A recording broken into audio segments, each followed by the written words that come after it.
اور ایک روایت میں اس پرکار ہے کہ اللہ کے سندیشٹا صلی اللہ علیہ وآلہ وسلم کے اگ میں، آپ کے یگ میں، آپ کے زمانے میں یدی کسی مہیلا کو استحاضہ ہو جاتا تھا، اس کے ماسک دھرم میں گڑبڑی ہو جاتی تھی، تو اسے آدیش دیا جاتا تھا کہ عصر میں جلدی کر لے اور ظہر میں تاخیر کر لے، ظہر کو کچھ دیری سے پڑھے اور ظہر اور عصر کو ایک سمے ملا کر کے ان کے لیے ایک بار اسنان کر لے، اور مغرب میں کچھ دیری کر دے اور عشاء میں کچھ جلدی کر لے، اور دونوں کو اکتر کر کے ان کے لیے ایک بار نہا لے، ایک بار اسنان کر لے، اور فجر کی صلاح کے لیے ایک بار اسنان کر لے۔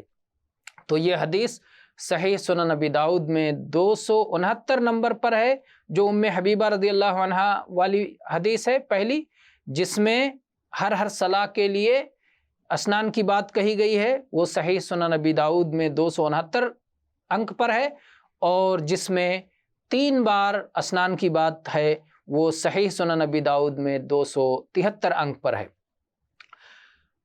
تیسرا مستحب اسنان ہے بے ہوش ہو جانے کے بعد اسنان کرنا۔ اس وشے میں عائشہ رضی اللہ عنہا چرچا کرتی ہیں کہ اللہ کے سندیشٹا صلی اللہ علیہ وآلہ وسلم جب بے ہوش ہو گئے اور آپ کو ہوش آیا تو آپ نے پرشن کیا، کیا لوگوں نے صلاۃ ادا کر لیا ہے؟ جواب دیا گیا کہ نہیں، اے اللہ کے نبی، اللہ کے سندیشٹا صلی اللہ علیہ وسلم، وہ سب آپ کی پرتیکشا کر رہے ہیں، آپ کا انتظار کر رہے ہیں۔ تو آپ نے فرمایا کہ ایک ٹب میں میرے لیے جل رکھو، اور پھر ایسا کیا گیا، اور اللہ کے سندیشٹا صلی اللہ علیہ وسلم نے اسنان کیا۔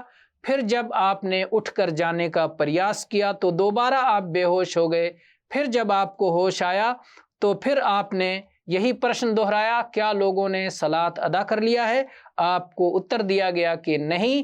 تو آپ نے کہا، آپ سے کہا گیا کہ وہ لوگ آپ کی پرتیکشا کر رہے ہیں، آپ کا انتظار کر رہے ہیں۔ تو آپ صلی اللہ علیہ وآلہ وسلم نے فرمایا کہ ٹب میں میرے لیے پانی رکھو، اور ایسا کیا گیا۔ آپ صلی اللہ علیہ وسلم نے اسنان کیا۔ پھر آپ جب اٹھ کر جانے کا آپ نے پریاس کیا، آپ نے کوشش کی، تو آپ پھر بے ہوش ہو گئے، اور اس طرح سے پھر یہی چیز ہوئی۔ تو کئی بار ایسا ہوا، ایک لمبی حدیث ہے، تو اس حدیث میں یہ بات بار بار آئی ہے کہ اللہ کے سندیشٹا صلی اللہ علیہ وسلم جب بھی بے ہوشی کے بعد ہوش میں آتے تو آپ اسنان کرتے۔ تو یہ مستحب ہے، یہ ایسا کرنا پن کی پراپتی کا کارن ہے، لیکن ایسا نہ کیا جائے تو اس پر دوش نہیں ہے۔ یہ حدیث متفق علیہ ہے، صحیح مسلم میں 418 انک پر اور صحیح بخاری میں 687 انک پر اس کا الیک ہے۔ اور چوتھا سمے جب اسنان کرنا مستحب ہوتا ہے، وہ ہے کسی مشرن وادی کو دفن کرنے کے بعد اسنان کرنا، کسی کافر مشرک کو دفن کرنے کے بعد اسنان کرنا۔ علی پتر ابی طالب رضی اللہ عنہ سے ورنت ہے کہ وہ اللہ کے سندیشٹا صلی اللہ علیہ وآلہ وسلم کے پاس آئے اور انہوں نے کہا کہ ابو طالب کا ندھن ہو گیا ہے، ابو طالب کی مرتو ہو گئی ہے۔ تو اللہ کے سندیشٹا صلی اللہ علیہ وسلم نے آدیش دیا کہ جاؤ اور ان کو مٹی کے نیچے دبا دو۔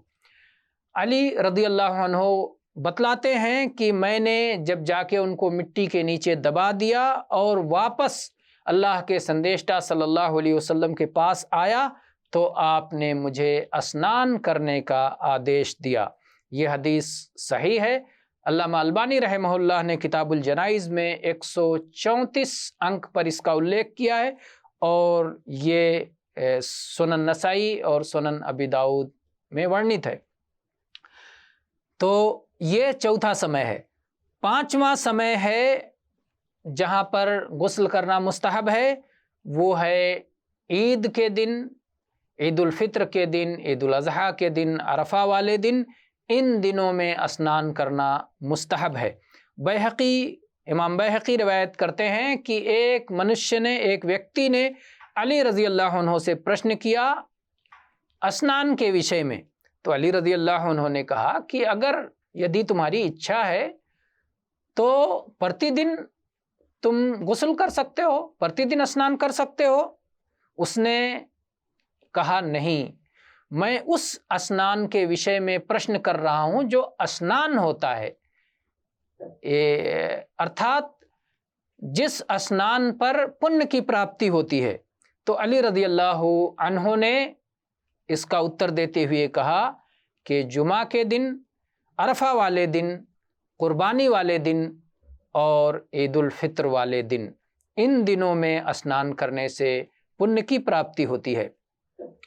اور چھٹا سمے ہے میت کو غسل دینے کے بعد، میت کو نہلانے کے بعد نہانا، اسنان کرنا مستحب ہے، کیونکہ نبی صلی اللہ علیہ وسلم کا آدیش ہے من غسل میتن فلیغتسل، جو کسی مرتو ویکتی کو مرے ہوئے ویکتی کو اسنان کروائے، اسے غسل دے، نہلائے، تو وہ خود بھی نہائے، وہ سوئم بھی اسنان کرے۔